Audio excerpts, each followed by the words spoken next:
Honey, we're home. Hi guys, and welcome back to Honey, We're Home.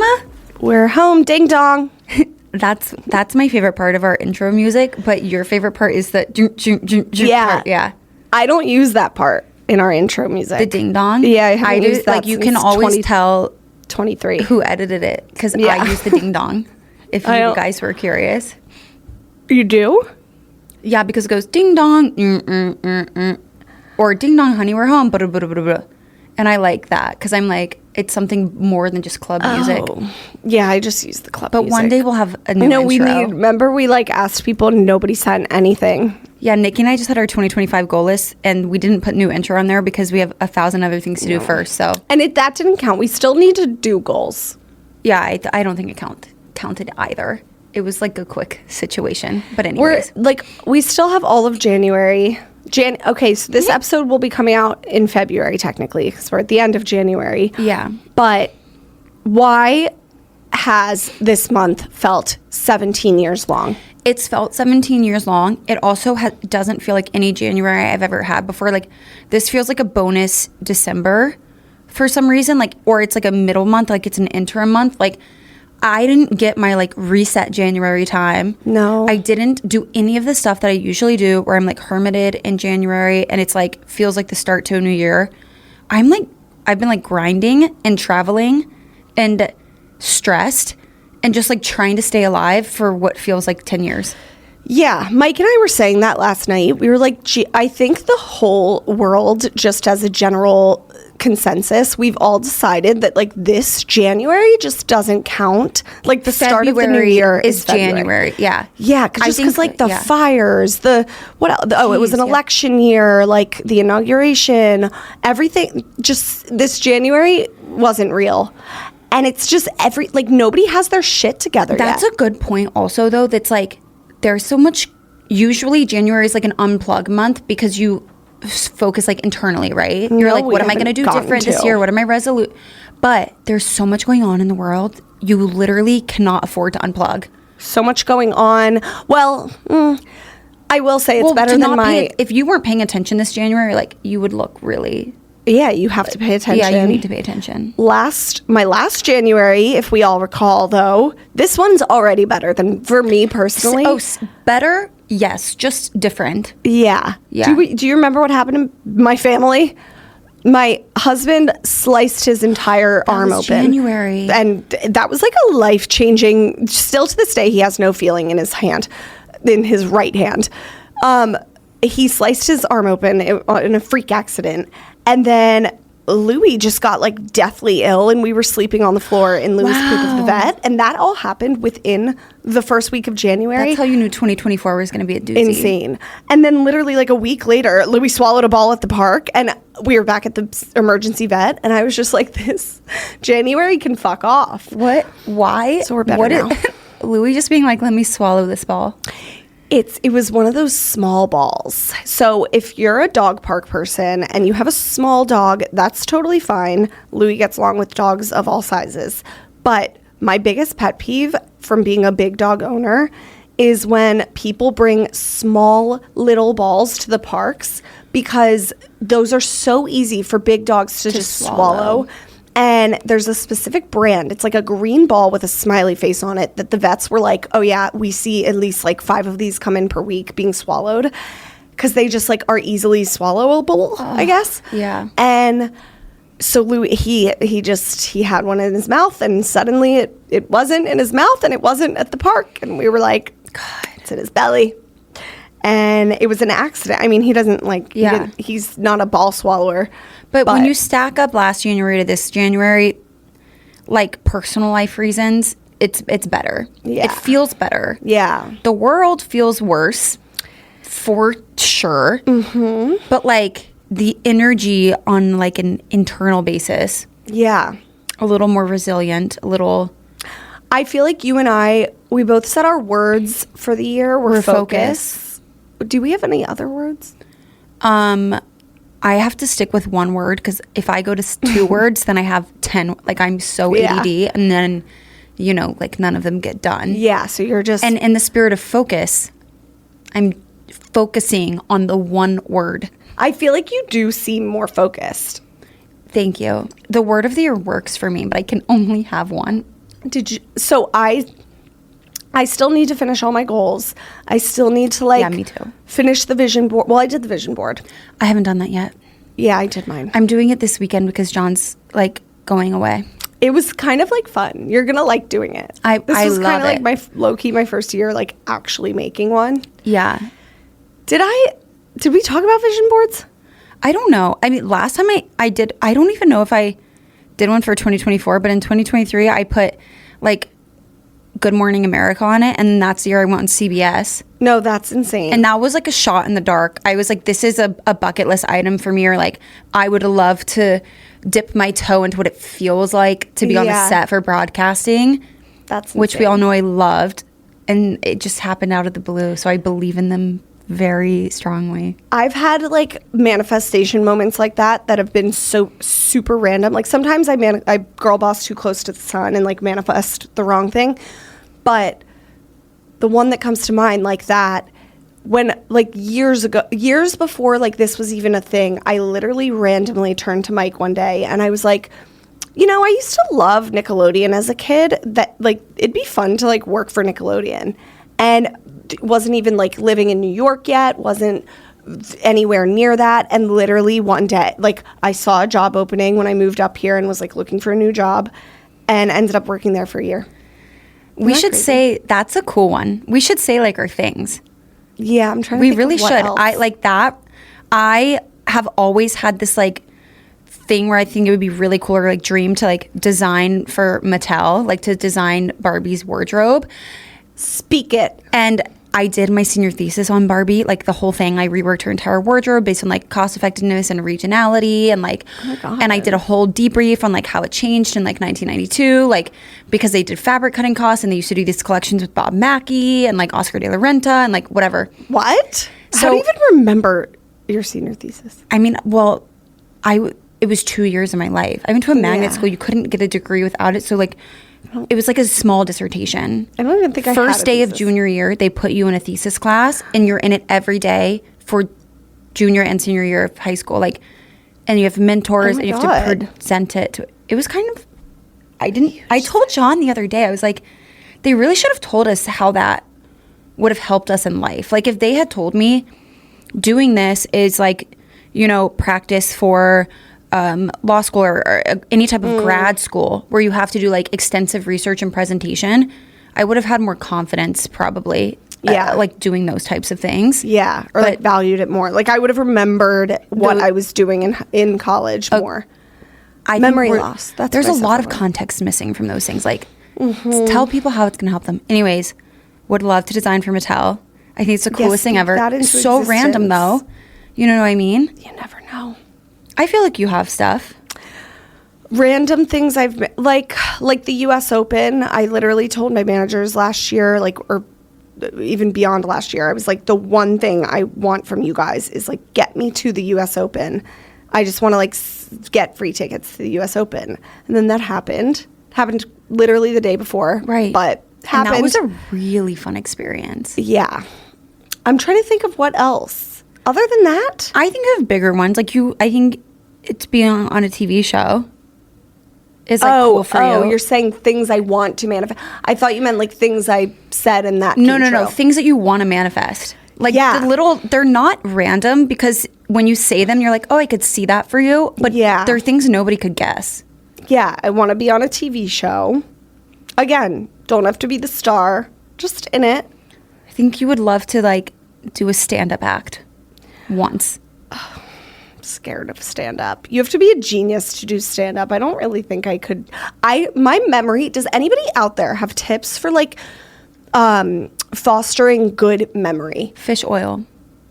Okay, I have fish oil at home, and I take it like sporadically, but not consistently. It's supposed to be really good for that. Okay, and well, also, I'm just gonna start doing crossword puzzles apparently, and Sudoku is like really good for your memory because it stimulates that part of your brain to like be more active.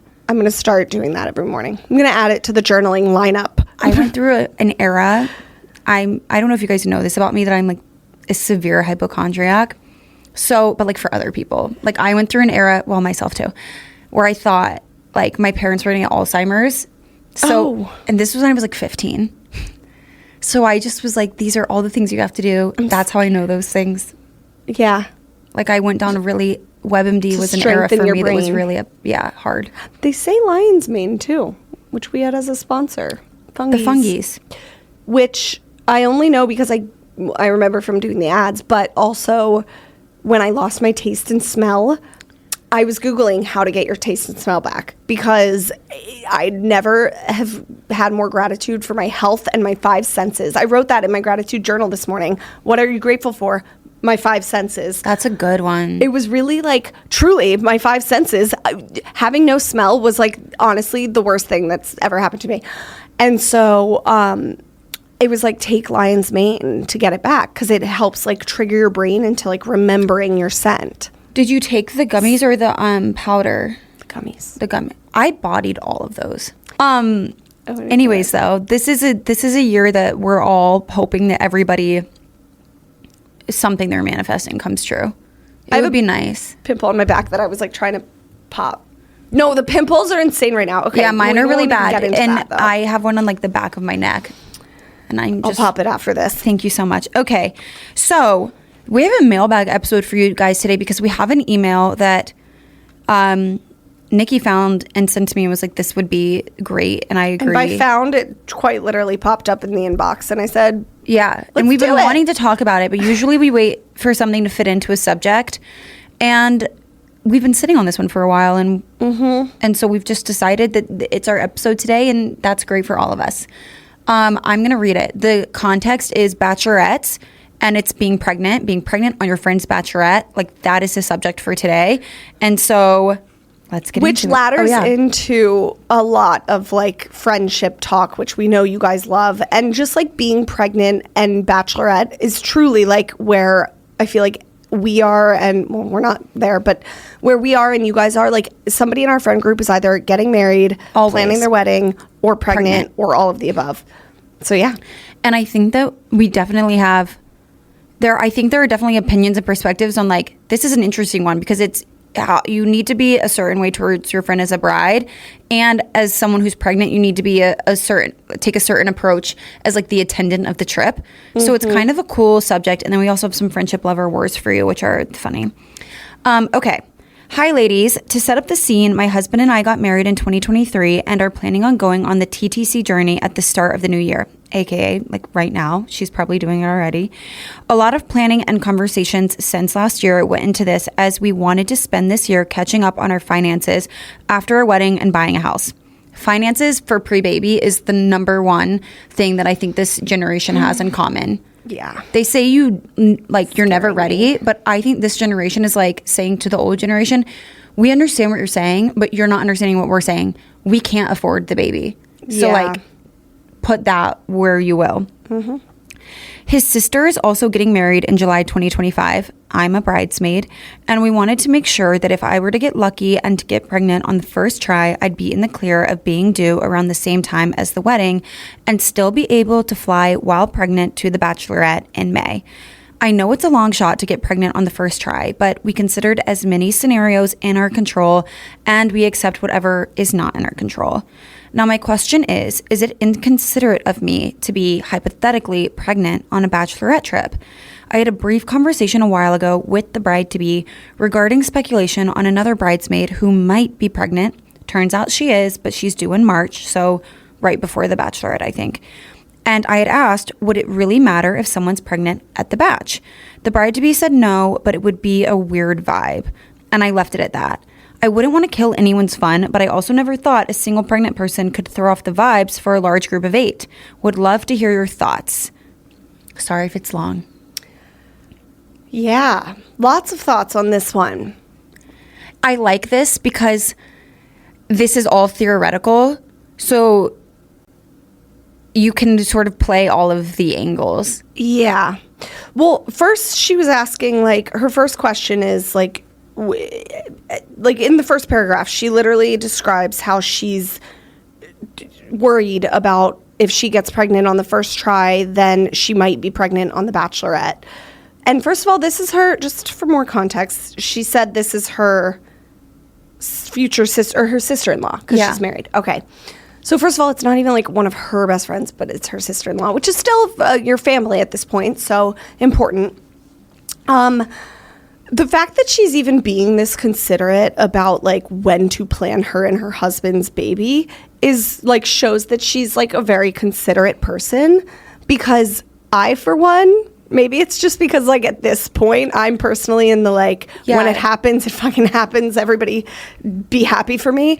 But like, even if I wasn't at that point in my personal life, I still don't think, I think like babies trump wedding stuff. Sorry, like it's a family for the like I just, we get so many questions of people being like, but I feel bad if I'm pregnant at my friend's wedding, and it's like, what? No, don't feel bad about that. Like you're planning your family. But I would have to say, like, I wouldn't be surprised if this girl's a Virgo, just based on the fact that everything she just said about the planning and the minuteness of like planning every scenario. I was like, I would love never. it. Like I would never. I've already done it, and I'm like not even planning to like TTC soon, you know? So like, I think it's just probably the way her brain works. So while it's true what you said, I don't know if it resonates with someone who's like, natural way of existing is to feel better by being able to plan stuff or like see what they can sort of think ahead for.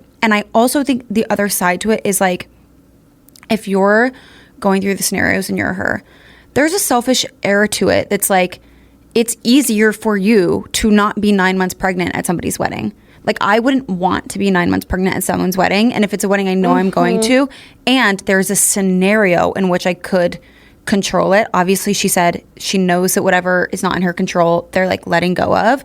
But in this scenario that like what she's saying would happen, she's also saying, what would be the easiest for me? Like, it would be like, let's just play this out. It's probably easiest to go on a bachelorette trip in your second trimester. First trimester usually sucks. Third, you're more of a flight risk. And you're uncomfortable and everything hurts. So ideally, if you're going to go on someone's bachelorette, like I would say it would be so nice if this aligned where I was in my second trimester. Or if I was going to someone's wedding, I would say it'd be either be really nice where I was in my first trimester and not showing yet. So like I could not have to stress about finding a dress, or I was in my second and I felt good. Those things I think make somebody feel better like to think about. Yeah. I mean, I see what you're saying, and there are people like the Virgos who want to plan all that, but like truly, you even just like saying all that, I'm like too much fucking planning for me. Like I'll get pregnant and then I'll plan around that.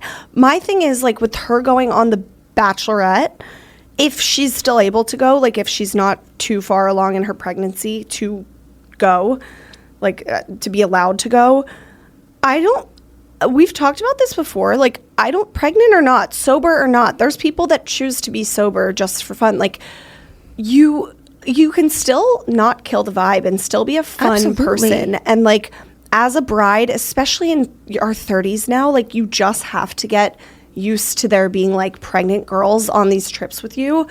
And it won't be the first and it won't be the last. Yeah. And if you're a good friend to them and they're a good friend to you, like you should have them there, still invite them. But for the love of God, we've talked about this. Like my biggest fear when becoming pregnant. Don't be exclusive of your pregnant friends. That's where we get into what I think the sister-in-law said that I think is, to me, more interesting than the planning of the girl. Thing? Yeah, like I just find what an odd thing to say. Yeah. Like, you know what I mean? Because that's where we get into the thing that you're fearful of. And it's where we get into the real conversation, which I wrote down too, is like, you as a bride, the rule of having a pregnant person on your bachelorette or pregnant friend in general is don't do what she just did. Like, don't treat them differently. Yeah. Or make them feel like they can't be included in things because they're pregnant. And with her one comment, she managed to do that about a hypothetical and then realized pregnancy of a friend, and also to imprint that thought in her sister-in-law's mind to the point where now it's like she's actively thinking about if she's even welcome on this trip. That's the thing. Like, I was going to say to the listener who wrote in, your sister-in-law, aka the bride, probably said that comment. Like, I'm assuming she just kind of like quickly said it without kind of thinking. Just like,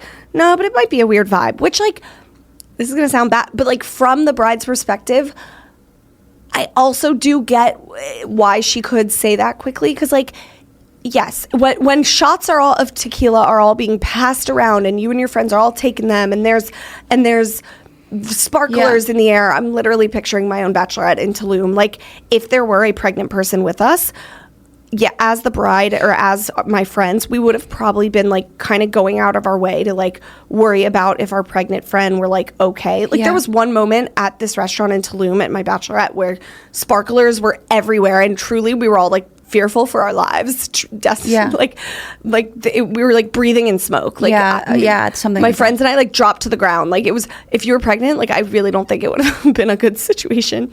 But so that's probably what the bride meant when she said that. Like, it might be a weird vibe. She was probably just like flippantly saying it, but like you said, it probably did get in the listener's head. So that's why you just like don't, like you said, treat your pregnant friends differently. Like, try as much as you can to treat them the same while still being a little considerate of them. Like, if I were doing my bachelorette right now and I had a pregnant friend coming on it, I just know myself, and I'm very like, when I have friends over or like on trips, I'm very like hospitable. I'm like, I make sure they're having a better time than me, almost to the point, even if I am the bride, I'm like, so I would be like I would have my pregnant friend on the bachelorette, and I'd almost be like, are you sure you're okay with the boat day? You're sure? That's the thing. Like, I would be like, there are two caveats here. It depends on the pregnant person. Like, it depends on the type of person. I'm so lucky to where my friends who are pregnant are like, they're still down for anything, and they just vibe out. They just like want to be around. You know what I mean? And so I feel like I've been really privileged in that way. And I've had, I don't know how I've just gotten by with that, having that experience with all of my pregnant friends. Now, that's where it's on like the person who is pregnant to evaluate, like, am I the type of personality that like is capable to still be like a great fun loving time when I'm pregnant, or am I having such a hard time in this pregnancy that like it's going to be miserable for me and therefore be miserable for everybody else?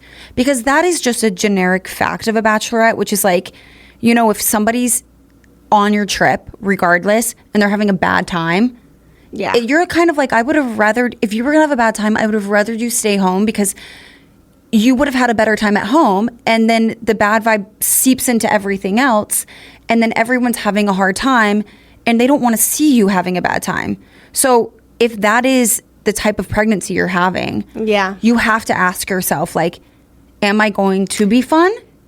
Am I down? Like, to, you know, ride it out. How's my energy? Like, I would add to that too, like, completely agree. Like, make sure your vibe is still going to be great, because at the end of the day, it's a trip, but with all your friends, but it's still for that bride to celebrate her. So I would also go as far to say, this might come off wrong to like pregnant women out there, but bear with me. It's easy to make, when you're pregnant, I feel like it's very easy to make your pregnancy all about, like life all about you, which makes sense. Like, we want to talk about your pregnancy. Everybody wants to know how it's going and everything. But I would say, like, if you're gonna choose one time to not make it about you, that would be the time. But here's the thing. I think it starts with the bride. Like, I wrote down, the first action is it starts with the bride. The bride has to have this attitude in order for everything else to fall into place. Like, and this is a lesson we all need to be practicing in this phase of life. I just wrote down, like, accept your friends where they're at, because one day that will be you, and you will either be really grateful that you were inclusive of your friends in that phase of life, because then hopefully when it's your turn, they're being inclusive of you, you know, and you kind of get back what you put out, or you're going to be embarrassed that you're wanting your friends to be so inclusive of you while you're pregnant. Meanwhile, you were extremely exclusive of them while they're pregnant. And maybe your friends are such good people that, you know, you were exclusive or made comments And then when you're pregnant, they still are inclusive of you because they've been there and they know how it feels. Or maybe they just don't feel obligated to be like inclusive of you or nice to you because you didn't bother to, you know, to give that grace and decency to them. That's the thing. Like, whenever I have a pregnant friend, now that I've gotten older and I'm getting closer to that point myself, knock on wood, I go out of my way to now invite them to more, knowing that they're probably going to say no because they're like exhausted and just want to stay home. And that's okay. Like, let them, but still extend the invite, because I've seen it go the opposite way. We've all seen friends time and time again say, oh, don't even worry. Don't even bother about so-and-so. She won't want to come because she's pregnant. Like, but what if she wants to come? Right. It starts with the friend. My mom always said that. She's like, invite them to more, be there more. And I, for one, had a fear that I was like, I don't want to bother them because they don't have time for me or this or whatever. And it's like probably looks inconsiderate or out of touch that I'm, you know, they're like, I don't care about that. You know what I mean? Yeah. But like, that's the number one problem. It's like, that's not your decision to make. It's theirs. So as a friend, like, inclusivity is the original OG rule, because now it puts it in the pregnant friend's basket, which is like the next step, which is like, regardless of if the person who is pregnant can come to the event or not, feels like they have enough energy or has no energy, is having a hard pregnancy or they're feeling good and energetic and fine, they get to make the decision. Yeah. Like, they get to ask themselves that question, and at the end of the day, it's their choice. You know, like, they get to evaluate it for themselves and make the right decision for the event or the trip. But like, you didn't make that decision. You made them feel welcome and invited so that they could make that decision themselves. To add to that, I also think to make them feel welcome, invited, to allow them to make that decision, it's case by case scenario. So, for example, if you're the bride and you're planning a bachelorette trip, or just a girls trip if you're over the bachelorette phase, if you're planning this trip and you have a pregnant friend that you're inviting on it, like, give her a taste of what it will be like. If it's a Miami club bachelorette, you can say to the friend that you're inviting, the pregnant friend, what I would do personally, I would go to her and be like, hey, listen, you're one of my best friends and I love you so much. I'm inviting you on this trip. It's going to be a great time. Just so you know, the itinerary is Club 11 and Swan and all the crazy Miami clubs. Like, we're kind of going to go hard on this bachelorette trip. You'll be fun regardless because you're an amazing fun person. But I'm giving you the information. But giving you the info, and you completely, like, you choose, it's up to you whether you want to come or not. Obviously, would love to have you there. And be okay if she says no. Be okay if she says yes. And yeah, I mean, I guess also just like curate fun friends that are going to be fun regardless. I also that it does the same thing where it puts it back in the pregnant person's boat, because that I wrote down the same thing. I was like, make sure that the type of trip aligns with what you're capable of right now. Yeah. So like, the bride needs to be extra communicative, especially, you know, with that person.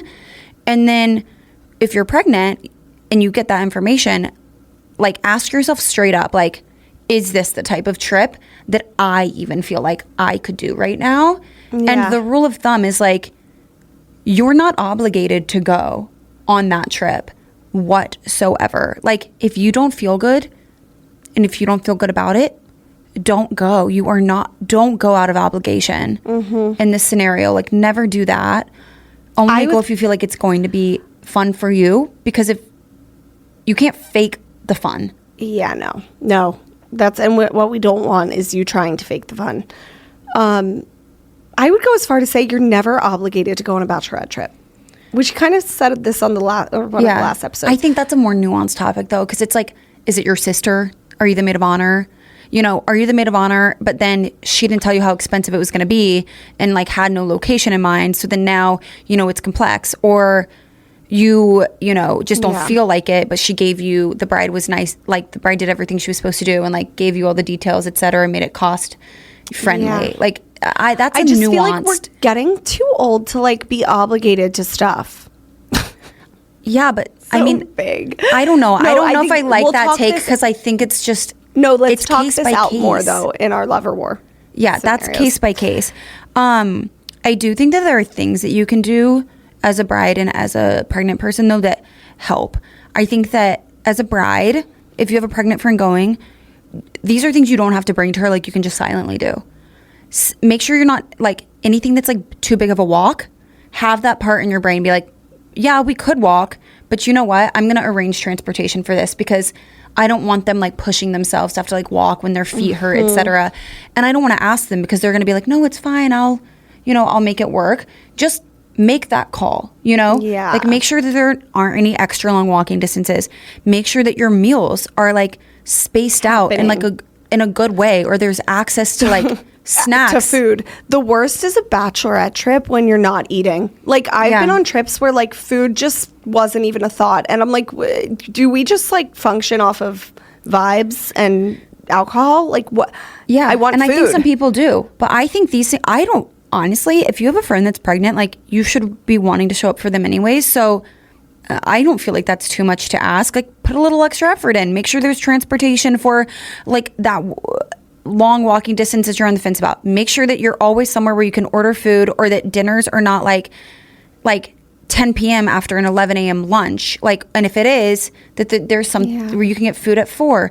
If you're doing a lot of drinking, like, make sure that everyone's on the same page about not making the pregnant friend split the bill with you every single time. Like, clock those things. That's a good point. I'm usually a big, like, split the bill. Let's just all split it. The easiest, no separate checks.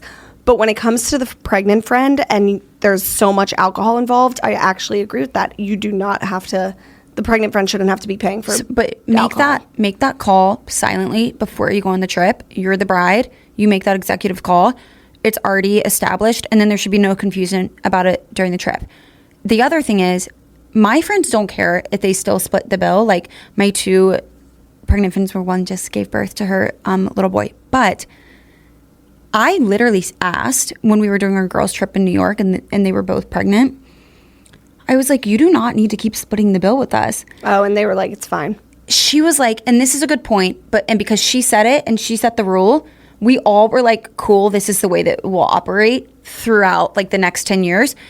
She was like, I know that there are going to be a lot of days when one of you are pregnant and I'm not.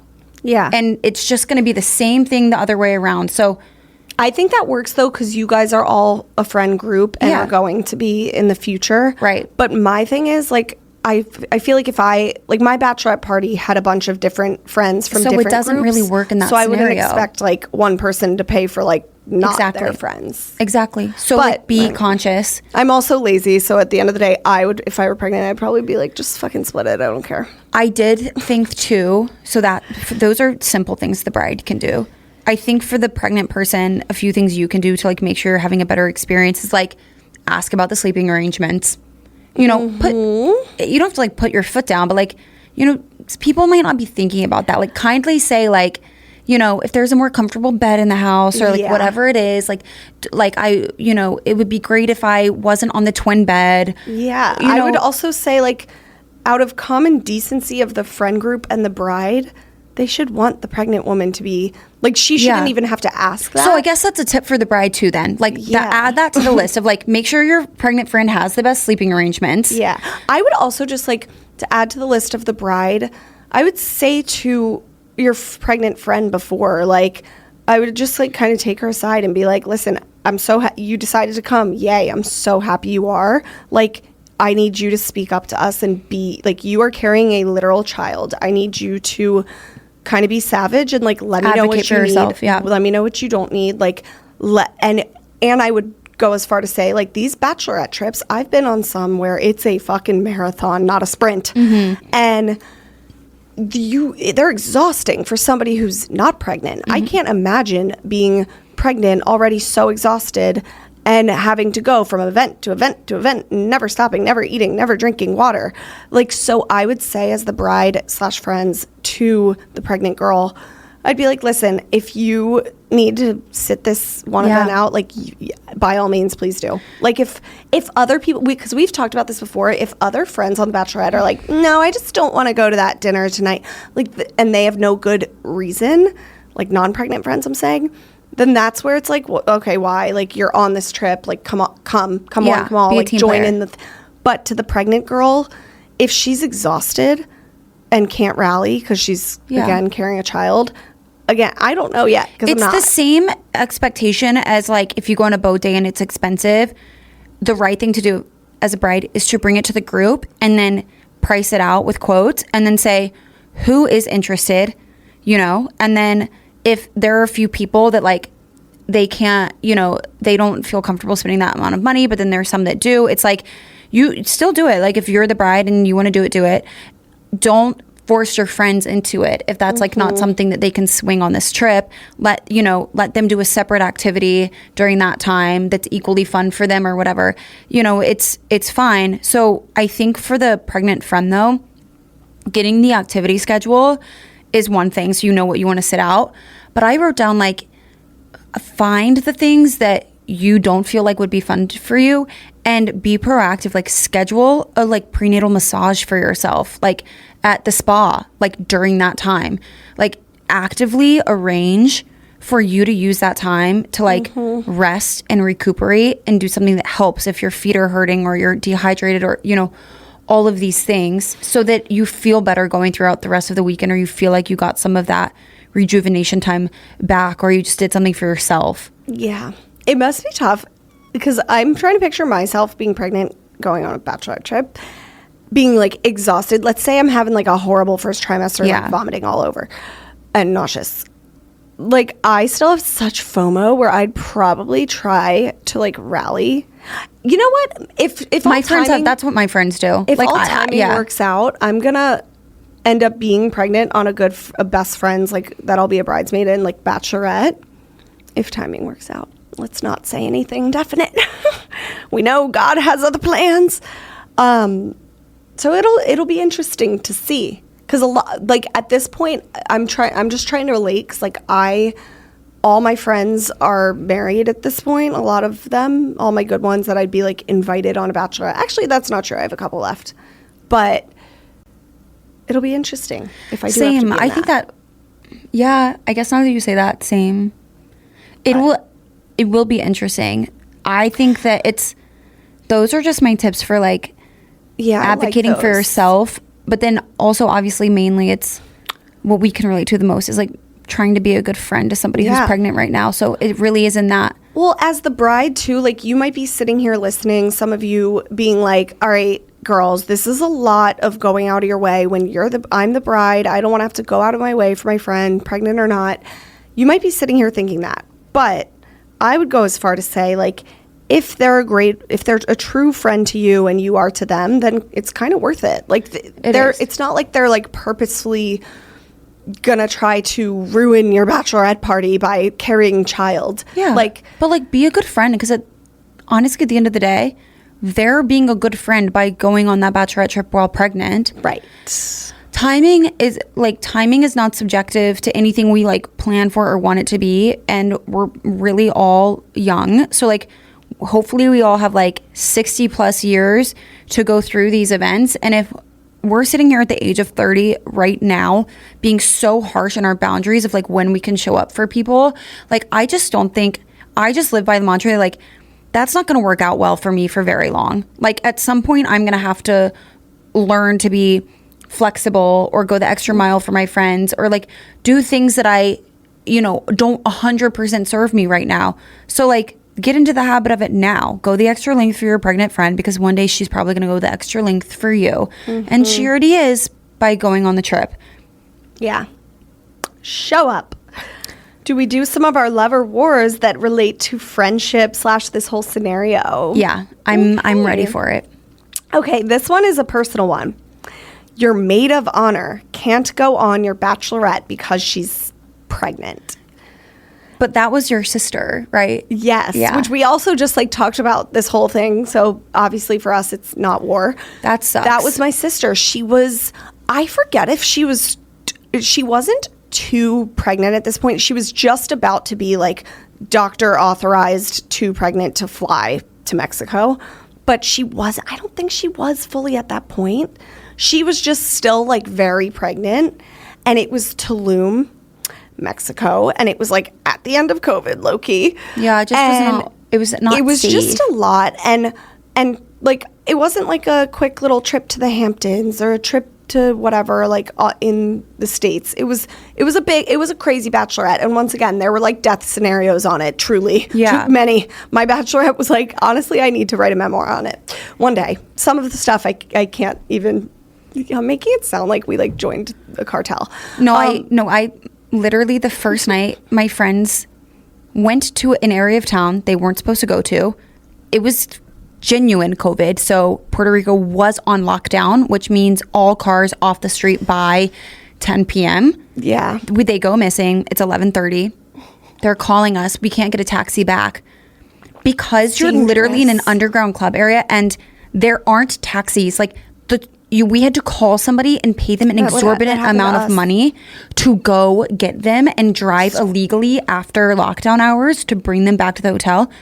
She came back bloody from head to toe. No. She'd fallen down stone steps. She's bleeding. Literally, she's bleeding out in the in the hall. One of my friends. She's bleeding out in the hall of the hotel on the 5th floor. I'm trying to bandage her. I think she's like also sick because she's drunk. The hotel security saw us on the footage. And so like 30 minutes later, we're still trying to stop the bleeding. And the elevator opens and this guy's just standing there with like first aid kits. Mm-hmm. He's like, can I help? I'm like, forever I'll be like, I can't believe we didn't get kicked out. Well, yeah, that's no environment for a pregnant woman.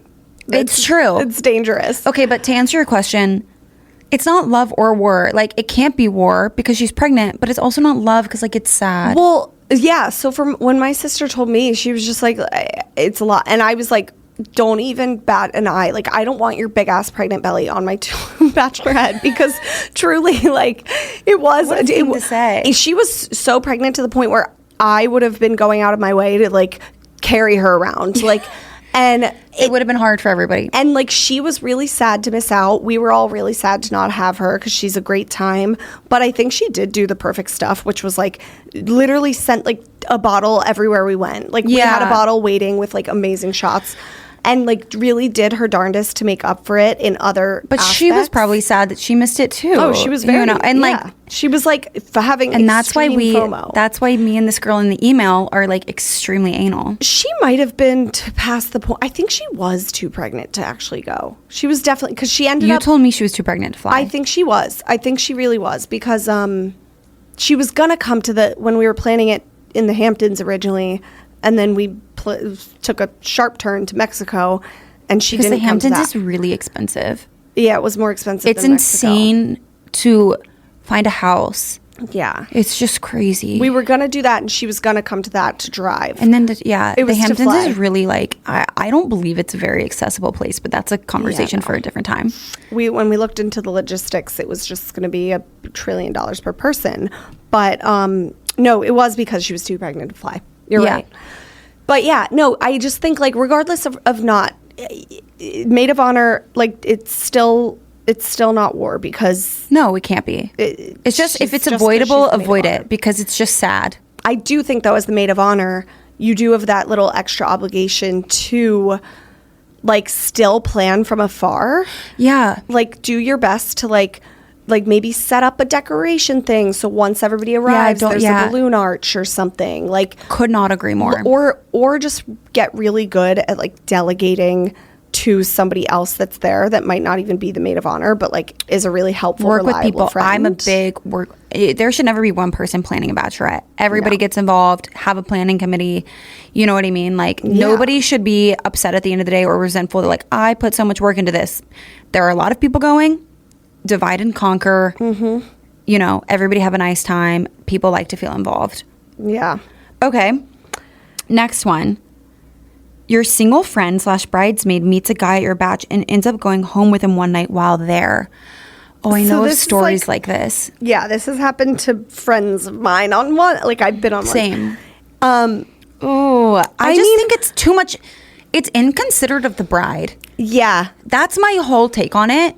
Do what you want to do, but if you're somewhere that's like the bride already has anxiety about like and went into a lot of planning to make sure there was like transportation and like you don't maybe you don't speak, there's a language barrier.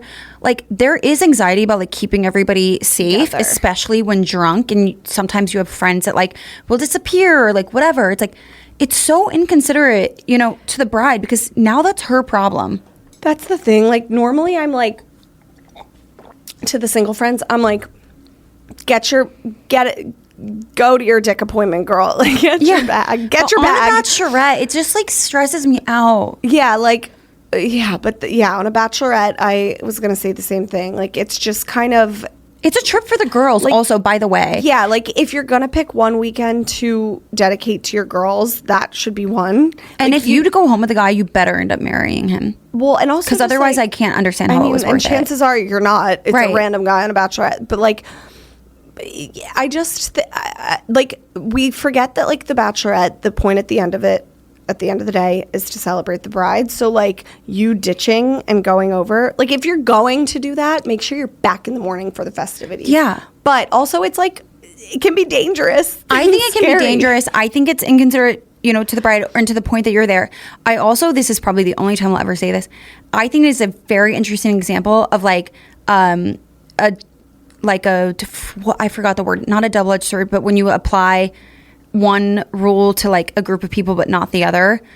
Like I say this all the time about bachelor parties. I'm like, it's just so gross that guys can't go on a bachelor party and like celebrate their friend. Like there always has to be like girls involved. And I always criticize that when I hear of bachelor parties and they're like the strip club vibe or like whatever it is, or this guy hooked up with this girl or like, and I'm like, why can't guys just hang out with guys, and why does it take them so long to like get to that place where they're comfortable with like, there's always just the one guy that's like trying to be snaky, and it's like there's always a snake and I always criticize that. So it's like I have to say that's the same way in the girls. Like come on guys, like don't put a bad rap on our names. We're capable of going on girl trips. The best thing is that like Mike's at the point where all of his recent bachelor parties have been like solely guy trips. And I'm like, you can get a stripper. And he's like, no, we want to golf. It's a nice era to be in. It's because we like got married young, where like our husband's friends were not necessarily like their best versions of themselves yet. Yeah. One time on my sister's bachelorette, we like to this point at the love of war, like we lost somebody because she found a guy. This was in Vegas. And were you scared? I was the maid of honor. I'm the youngest one. I'm 24 when this happened. And I will say I was stressed because she wasn't answering her phone, and she literally wasn't like the next day, like we had to fly home without her, which makes us, they're not friends with this girl anymore. Sorry, I'm like airing all my sister's friend group business. And it's not because of that. Like, well, that's the problem. But, yeah, I mean, it put everybody in a stressful situation. It's selfish. You're putting other people in a hard situation. And I think that, I don't know, in my experience, that adds up with the people that typically do that. Yeah. It's not like a conversation of like, let the single girl be single. Because that's not who usually does this. It's like, I mean, it'll be a single girl, but it's like there will be other single girls on the trip that like don't feel like their prerogative is to like find a strange man in a foreign place to go home with. Yeah. Like in a city you're not from. You can do whatever you want at the club, make out. For sure. Go to the town. At the point that you're like, I get to do what I want with my life and I can disappear from my group of friends. I'm like, wow, you're missing the part that says about the Bachelorette. Now it's everybody else's problem and ruins everybody else's night to come and find you. Yeah. And make sure you're safe. You're making it that's what it is. You're making it about you. And that's what you're not supposed to do on that one weekend. If it's a normal girls trip where you're paying to go and it's not to celebrate somebody specific, like sure why not? I mean, I still would advise against just like going to a random man's house in a city you're not from, but like, do I want my future daughter doing it? No. But you're right, it changes the rules. Yeah. I also, like in the scenario where I was cleaning up my friend's blood, I was so upset because they did like disappear and peel off from the group and like thought it was funny and like went to this guy's apartment and like in an area of town that like we had been warned by John, who had been in the same place weeks before, was like not safe. Dangerous. And like, you know what I mean? And it was during COVID. So it really was like, an underground type of like situation. They couldn't have gotten back to the hotel if they'd tried. We had a stranded, like gone somewhere we shouldn't have. And then it became my problem. It was like, Caroline, get us home. Like the whole event, the whole evening became my issue to solve because they didn't think that, it mattered. And it did matter. So I think it's war. The getting stranded is so real on a bachelorette party. Like, why is there never transportation late night wherever? No, there never is. Is that like a controversial take that we don't like that when people do that on a trip? Yeah.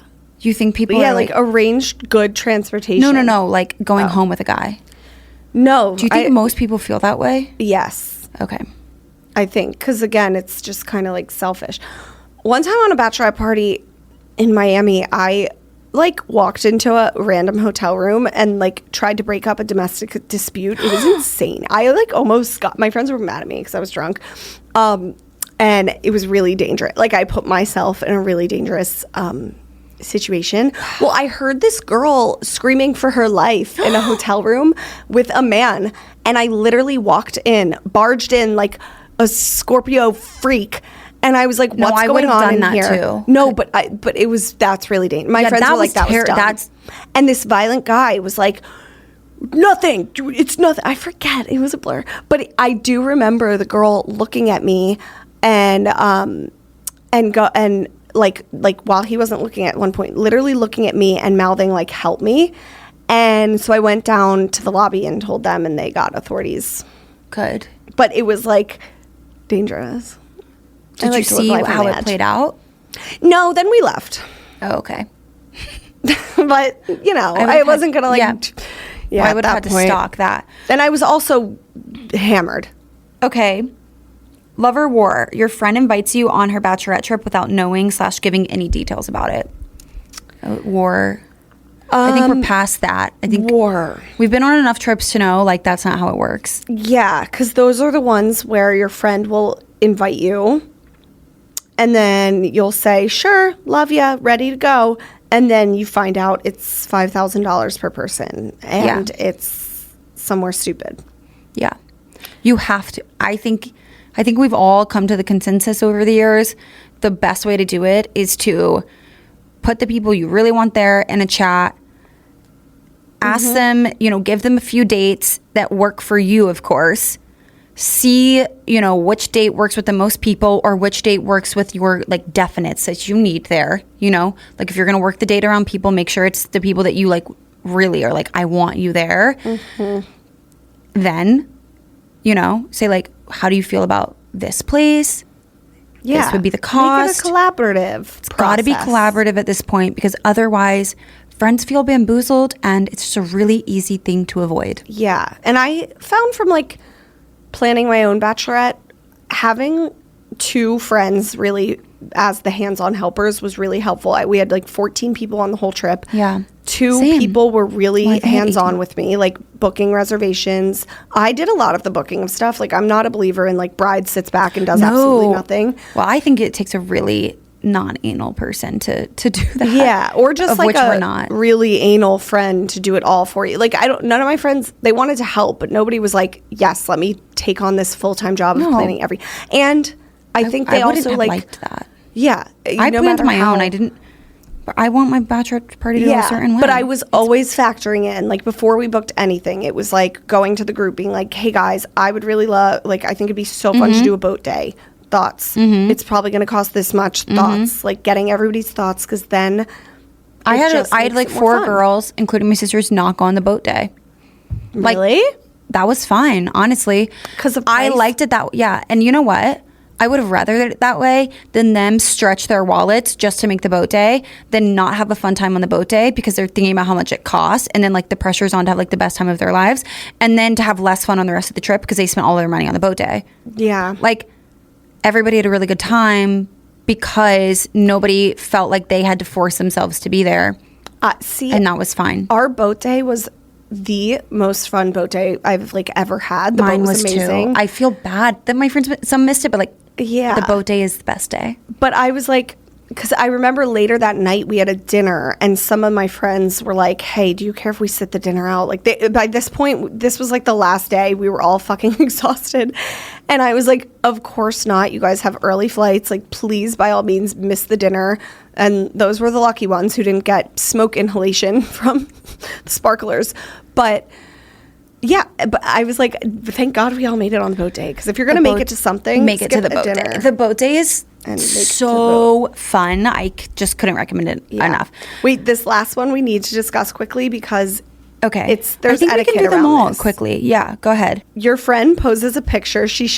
Your friend poses a picture she looks good in, but you look horrible in. So this is like, I guess like in this context from The Bachelorette, but also in just general, this is such a girlfriend topic that like I have so many thoughts on. It used to bother me and now I just like don't care because let it rip. Yeah. Bro, honestly, especially in a picture of two people, if you divided up the pictures you thought you looked good in and they thought they looked good in, there would be no overlap.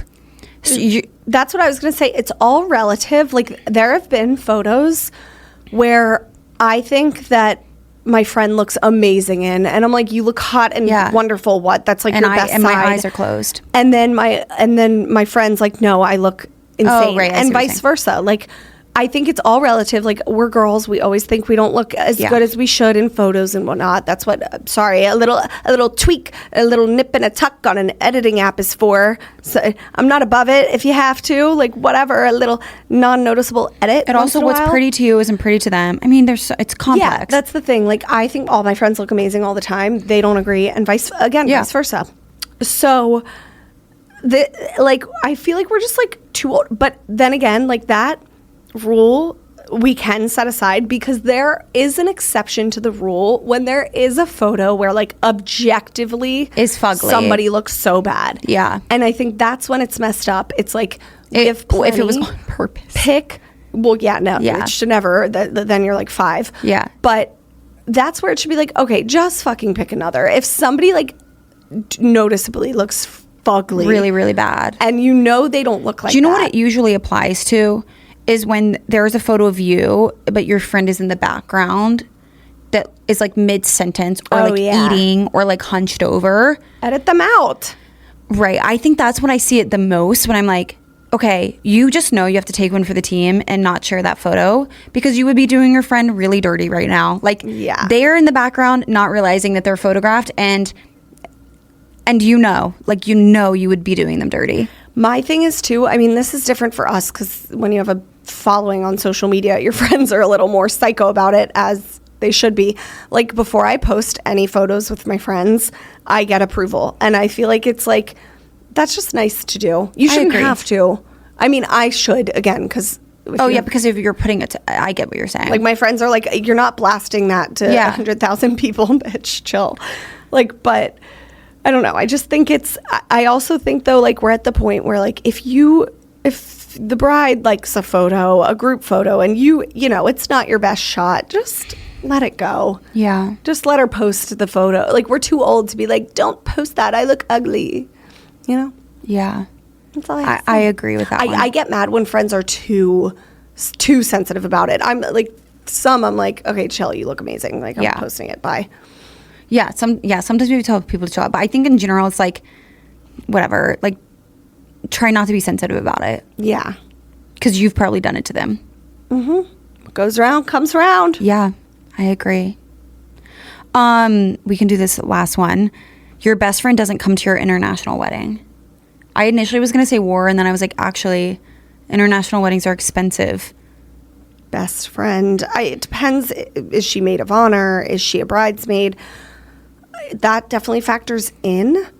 Did you spend this is where I really get into it. Is she married? Like, were you selfless with, your spending for her, or were you like had a lot of boundaries up about it, and now she's like, so she has boundaries. Like, are you giving what you're putting out basically, or not? Yeah, I agree. And it's all like this needs more context because there are reasons, like we talked about in this episode, too pregnant, too expensive. Yeah. Like there's reasons why the best friend could say no to the international wedding. But the perfect example of this is Brooke, one of my best friends, made it to one of my other best friends, Ruby's wedding in Israel a couple of years ago. She had just given birth to her first baby. Naomi was like 3 months old, like super young, for Brooke to like go to Israel and leave the baby at home because she was just like, I don't want to travel with the newborn like to Israel. It was just a lot. And I just remember being like, I don't know what I would do. It was really tough. Like these two are best friends. Ruby didn't do bridesmaids, so there was none of that. But if she did, Brooke would have been one. And I remember being like, Brooke, like you have every right to say no if you don't want to leave your baby. Say like, no. Yeah. And she really didn't want to. She was like, I don't know what to do. I want to go to this wedding so bad. I don't want to leave my baby. I don't want to bring the baby. I don't know what the fuck to do. And what did she do? She ended up coming to the wedding. And who had Naomi? Leaving the baby with her mom. Sorry, I'm like not trying to air Brooke's business, but like her mom, like whatever. But I mean, and she didn't come for like the full week before like we did. Like she came for a short amount of time.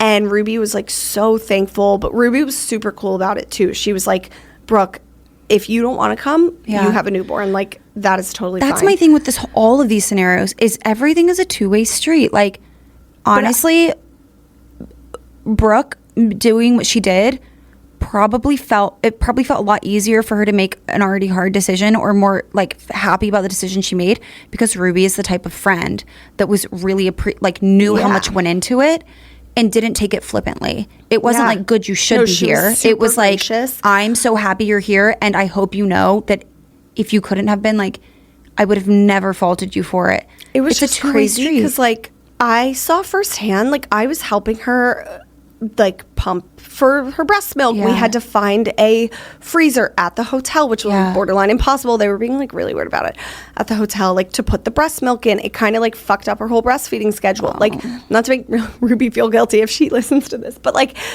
it's a lot. You're saying it was a big commitment for Brooke to do that. And to leave her baby. Like I just know how I am with leaving Louis for 4 hours during the day. He's a huge dog. He's fine. But like, I just know when I get to that point, like TBD if I want to leave my baby for a international wedding. Yeah. But that's, again, also, it's I like, forget why she couldn't bring her. Brooke was a good friend to Ruby and Ruby was a good friend to Brooke, and that makes it easier to be a good friend. Yeah. Yeah. And it wouldn't have made her a bad friend not to go. That's not what I'm saying. It's just that like, it made it easier for her to do something that took sacrifice and was hard for her because she knew that her friend would appreciate it. She had to plan. She had to sacrifice. And I remember like, she was like, I really miss my newborn baby. Oh. Not to air. We might have to like get her. But yeah, no, we're just saying it's what you're saying is don't take it lightly. Yeah. Anyways, I don't know about that one, but love. That's the tea. Yeah. Yeah. All right. Love you guys. We'll see you next week. Hope you have a good week and happy Valentine's Day week, I believe. Woo. All right. Bye, guys. Bye.